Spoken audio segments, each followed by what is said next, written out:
मार्च महीने में जब ईरान का वॉर स्टार्ट हो गया था, उसमें भारत के क्रूड ऑयल इंपोर्ट्स का डेटा क्या रहा, कनाडा ने अपना कौन सा नया इमिग्रेशन बिल पास कर दिया है जिसकी वजह से भारत सरकार काफी खुश है, और कितने खालिस्तानी सपोर्टर्स कनाडा से भागने की तैयारी करने वाले हैं। श्रीलंका की गवर्नमेंट के लिए भारत ने कौन सी अनाउंसमेंट की है, एंड इसके अलावा भी काफी सारी इंपॉर्टेंट अपडेट्स आ रही हैं जो आपको मेन स्ट्रीम न्यूज चैनल्स के ऊपर एक साथ देखने को नहीं मिलेंगी, इसलिए वीडियो को एंड तक देखिएगा। सबसे पहले बात करते हैं भारत और श्रीलंका को लेकर। रेफरेंस के लिए आपकी स्क्रीन के ऊपर आर्टिकल का स्क्रीनशॉट है। भारत के वाइस प्रेसिडेंट सीपी राधाकृष्णन इस समय श्रीलंका के दौरे के ऊपर गए हुए हैं और न्यूज निकल कर आ रही है कि इन्होंने कोलंबो में श्रीलंका के प्रेसिडेंट दिस्यांके के साथ मीटिंग में इंडिया श्रीलंका गैस पाइपलाइन के ऊपर नेगोशिएशंस रीस्टार्ट कर दिए हैं। प्लान ये है कि भारत से रिफाइंड पेट्रोलियम प्रोडक्ट्स जैसे कि पेट्रोल और डीजल ये सब पाइपलाइन के थ्रू श्रीलंका भेजे जाएंगे ताकि श्रीलंका को हर बार शिप से इंपोर्ट ना करना पड़े। पाइपलाइन बनने के बाद श्रीलंका को भारत से फ्यूल परचेज करना सस्ता भी पड़ेगा, क्योंकि शिप्स के कंपैरिजन में पाइपलाइन काफी सस्ता मीडियम होता है।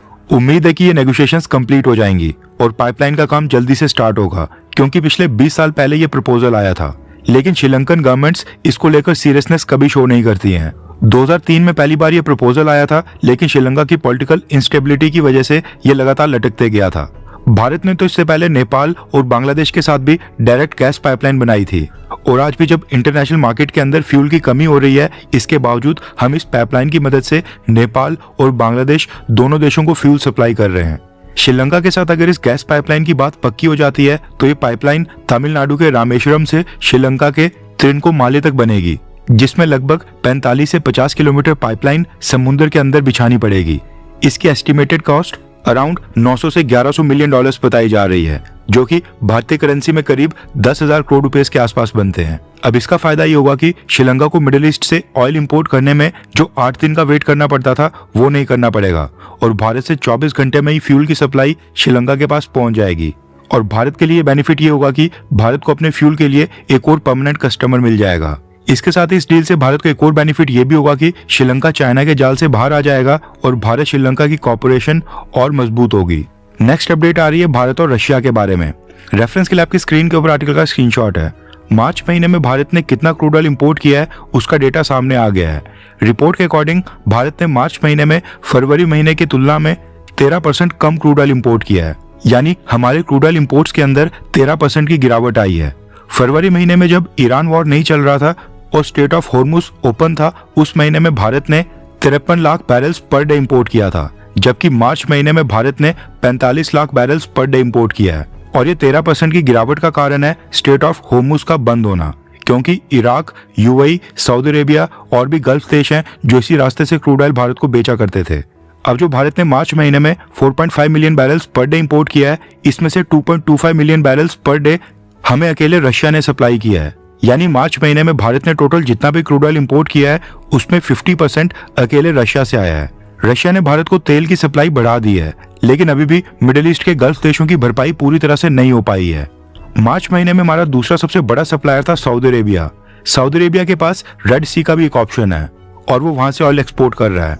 मार्च महीने में भारत का तीसरा सबसे बड़ा ऑयल सप्लायर था अंगोला, जो कि एक अफ्रीकन देश है। फोर्थ के ऊपर यूएई और फिफ्थ के ऊपर इराक था, जो पिछले महीने भारत का सबसे बड़ा क्रूड ऑयल सप्लायर था। अब वो 5वें नंबर के ऊपर आ गया है। अब ये जो हमने फरवरी महीने की तुलना में मार्च में 13% कम ऑयल परचेज किया है, इसका सारा बर्डन भारत की रिफाइनरीज ने दूसरी कंट्रीज के ऊपर डाल दिया है।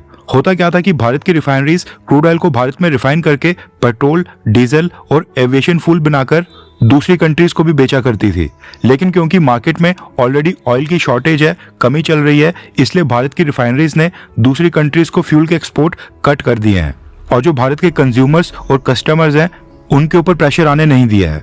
यानी कि एक्सपोर्ट्स कम होते हैं तो हो जाएं, लेकिन डोमेस्टिक मार्केट में फ्यूल की कमी नहीं होनी चाहिए, ये सरकार की प्रायोरिटी है।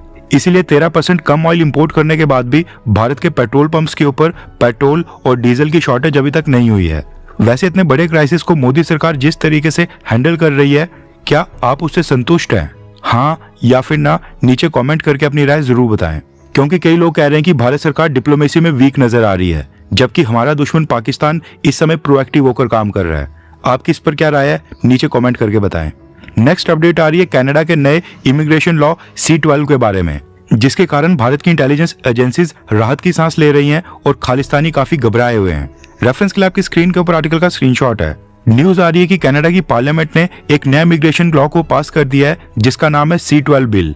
इस बिल के पास होने के बाद कनाडा में रह रहे लगभग 9,000 पंजाबी, जिनमें सबसे बड़ी संख्या है खालिस्तानी समर्थक लोगों की, ये सब डिपोर्टेशन के खतरे में आ गए हैं। न्यूज आ रही है कि कनाडा की इमिग्रेशन डिपार्टमेंट ने कुल मिलाकर लगभग 30,000 इंटरनेशनल रिफ्यूजीज को नोटिस इशू कर दिए हैं। कनाडा की सरकार का कहना है कि इस नए C-12 बिल का ऑब्जेक्टिव है देश में बिना डॉक्यूमेंट्स के इलीगली रह रहे लोगों को आइडेंटिफाई करना और वापस उनके देश भेजना। न्यूज आ रही है कि 30,000 नोटिस में से 9,000 के राउंड सिर्फ पंजाबी कम्युनिटी के लोग हैं जिन्होंने कनाडा की गवर्नमेंट से असाइलम मांगा हुआ है और कहा है कि भारत में उनके ऊपर खतरा है, इसलिए उनको कनाडा अपने देश में शरण दे दे। जिसके बाद पंजाबी स्टूडेंट्स कनाडा के अंदर वहां पर सड़कों के ऊपर उतरकर प्रोटेस्ट कर रहे हैं। लेकिन कनाडा के जो ये नए प्राइम मिनिस्टर मार्क कार्ने हैं, ये इस समय असाइलम सीकर्स की बात सुनने के मूड में बिल्कुल नहीं लग रहे हैं और मार्क कार्ने का कहना है कि वो लीगल रूट से प्रॉपर डॉक्यूमेंटेशन के साथ आने वाले इमिग्रेंट्स का स्वागत करेंगे, लेकिन ये जो असाइलम सीकर्स हैं इनके ऊपर वो स्ट्रिक्ट एक्शन लेंगे और ये एक तरह से उनकी मजबूरी भी बन गया है। मसला ये है कि पिछले 5-6 साल में कनाडा में असाइलम क्लेम्स काफी बढ़ गए हैं। 8 से 7-8 साल पहले 2018 में कनाडा में टोटल 55,000 असाइलम क्लेम्स फाइल हुए थे, जबकि साल 2023 तक ये नंबर बढ़कर 1,37,000 तक पहुंच गया है। यानी 5 साल में 2.5 गुना ज्यादा असाइलम केसेस बढ़ गए हैं। इसलिए कनाडा की गवर्नमेंट ने इमिग्रेशन लॉ में सबसे बड़ा चेंज किया है, जिसके तहत अब असाइलम वाले रिफ्यूजीज केसेस अब रेफ्यूजी बोर्ड के पास नहीं जाएंगे, क्योंकि वहां पर केसेस 5-6 साल तक लटक जाते थे और तब तक एप्लीकेंट PR के लिए एलिजिबल हो जाता था। भारत से भी कई सारे क्रिमिनल्स यहां से भागकर कनाडा चले जाते थे और वहां पर खालिस्तानी एक्टिविटीज में शामिल होकर असाइलम क्लेम कर लेते थे। इसके अलावा पंजाब से गए स्टूडेंट्स अपनी 2-3 साल की स्टडीज कंप्लीट करने के बाद अगर उनको वहां पर जॉब नहीं मिलती थी, यानी स्टडी वीजा अगर उनका वर्क वीजा में कन्वर्ट नहीं होता था, तो वो वर्क वीजा ना मिलने के बाद उन सबको भारत ना आना पड़े, इसलिए वो वहां पर असाइलम रिक्वेस्ट फाइल कर लेते थे और फिर वो केस कोर्ट्स के अंदर सालों तक चलता था, जिसके बाद वो वहां पर PR के लिए एलिजिबल हो जाते थे। और आज 3 लाख ऐसे केसेस कनाडा की कोर्ट में पेंडिंग पड़े हुए हैं। पंजाब से जाने वाले स्टूडेंट्स असाइलम सीकर्स की लिस्ट में सबसे टॉप के ऊपर हैं और ये सब कनाडा के अंदर असाइलम मांगते हुए भारत में अपने ऊपर खतरा बताते हैं, पॉलिटिकल परसिक्यूशन या फिर रिलीजियस थ्रेट का हवाला देते हैं और कहते हैं कि भारत में इनको भारत की सरकार सिखिज्म को फॉलो करने नहीं दे रही है। कनाडा की सरकार ने ये जो नया बिल लाया है, इस C-12 बिल ने इसी 4 से 5 साल वेटिंग पीरियड को खत्म कर दिया है। अब किसी भी पर्सन को कनाडा में एंटर होने के बाद 1 साल के अंदर ही असाइलम क्लेम करना होगा। ऐसा नहीं है कि अगर स्टडी वीजा खत्म हो गया है या फिर वर्क परमिट खत्म हो गया है तो उसके बाद कोई भी मुंह उठाकर असाइलम क्लेम करके 5 से 6 साल तक वहीं पर बैठा रहे। साथ में ये जो पंजाब के लोग वेस्टर्न कंट्रीज में जाकर असाइलम क्लेम करते हैं, वहां पर शरण मांगते हैं, उसकी वजह से भारत की इमेज भी काफी खराब होती है। क्योंकि जब कोई व्यक्ति कनाडा या फिर अमेरिका की कोर्ट में खड़ा होकर कहता है कि भारत में उनको खालिस्तान मसले के कारण भारत की सरकार उनको प्रोसिक्यूट कर रही है या फिर उनकी जान को भारत के अंदर खतरा है और मोदी सरकार सिख धर्म और खालिस्तान को टारगेट कर रही है, तो इससे इंटरनेशनल स्टेज के ऊपर भारत की बदनामी होती है। फिलहाल तो कनाडा की गवर्नमेंट ने 9,000 पंजाबीज को नोटिस भेज दिया है। अब ये देखना इंटरेस्टिंग होगा कि इनमें से डिपोर्ट करके कितने लोगों को कनाडा भारत वापस डिपोर्ट करता है, यानी भारत भेजता है। नेक्स्ट अपडेट आ रही है भारत और यूक्रेन के बारे में। रेफरेंस के लिए आपकी स्क्रीन के ऊपर आर्टिकल का स्क्रीनशॉट है। यूक्रेन के प्रेसिडेंट व्लादिमीर ज़ेलेंस्की ने अनाउंस किया है कि उनका देश भारत के साथ एक सिक्योरिटी पैक्ट साइन करने वाला है। व्लादिमीर ज़ेलेंस्की के अकॉर्डिंग भारत और यूक्रेन के बीच ये जो डिफेंस एग्रीमेंट साइन होना है, ये ऑलमोस्ट कंप्लीट होने वाला है और इस समय इसके लीगल फ्रेमवर्क के ऊपर बात हो रही है। ज़ेलेंस्की ने कहा है कि भारत भी यही चाहता है कि यूक्रेन वॉर का कोई पीसफुल रेजोल्यूशन निकले। ज़ेलेंस्की ने कहा है कि भारत भी यही चाहता है कि यूक्रेन वॉर का कोई पीसफुल रेजोल्यूशन निकले। भारत हमारे लिए बहुत ही इंपॉर्टेंट देश है, ये कहना है यूक्रेनियन प्रेसिडेंट का। भारत के विदेश मंत्रालय या फिर हमारी डिफेंस मिनिस्ट्री ने अभी तक यूक्रेन के साथ किसी भी डिफेंस एग्रीमेंट के बारे में कोई भी जानकारी नहीं दी है। अब क्योंकि ये स्टेटमेंट सीधा यूक्रेनियन प्रेसिडेंट से आई है, इसका मतलब है कि जरूर बैकएंड के ऊपर भारत और यूक्रेन के बीच किसी डिफेंस एग्रीमेंट के ऊपर बात हो रही होगी। अभी पिछले हफ्ते यूक्रेन के secretary of the national security and defence council रुस्तेम Umerov Bharat की यात्रा पर आए थे और उन्होंने हमारे NSA अजीत डोवाल सर के साथ मुलाकात की थी। अब वो विजिट ज्यादा हाई प्रोफाइल नहीं थी और ईरान वॉर के कारण उसके ऊपर कोई चर्चा भी नहीं हुई। जैसे इस डिफेंस एग्रीमेंट के ऊपर कोई भी नई अपडेट आएगी, हम आपको इन्फॉर्म कर देंगे। अगर आपने हमारे चैनल इंडियन अफेयर्स को अब तक सब्सक्राइब नहीं किया है तो प्लीज कर लें। जहां तक बात है यूक्रेन के साथ टाइज की, तो इस समय हमें ये नहीं भूलना चाहिए कि यूक्रेन के 6 सिटीजन्स इस समय NIA की कस्टडी में हैं और भारत की जेलों में बंद हैं, जो नॉर्थ ईस्ट और म्यांमार बॉर्डर के पास वहां पर रिबल ग्रुप्स को आर्म ड्रोन्स की ट्रेनिंग दे रहे थे। यहाँ तक अगर आपने हमारी वीडियो देख ली है तो इसका मतलब है कि आपको हमारी ये वीडियो काफ़ी अच्छी लगी होगी। भारत की फॉरेन पॉलिसी, हमारी अर्थव्यवस्था और डिफेंस से संबंधित काफ़ी सारी इंपॉर्टेंट न्यूज़ होती हैं जो बाकी चैनल्स कवर नहीं कर रहे हैं या फिर बाकी चैनल्स मिस कर देते हैं। हम वो सारी इंपॉर्टेंट न्यूज़ कवर करने की कोशिश करते हैं।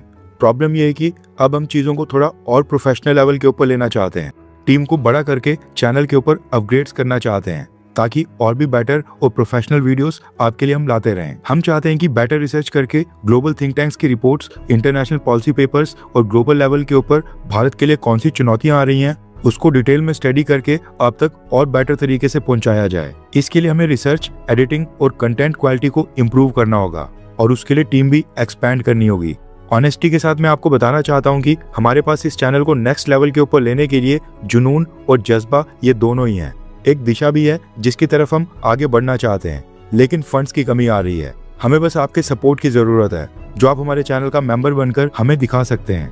हमने इंडियन अफेयर्स चैनल के ऊपर मेंबरशिप स्टार्ट कर दी है और मेंबरशिप को ज्वाइन करने का लिंक वीडियो के डिस्क्रिप्शन में दे दिया गया है, जहां से आप बहुत ही आसानी से चैनल को ज्वाइन कर सकते हैं।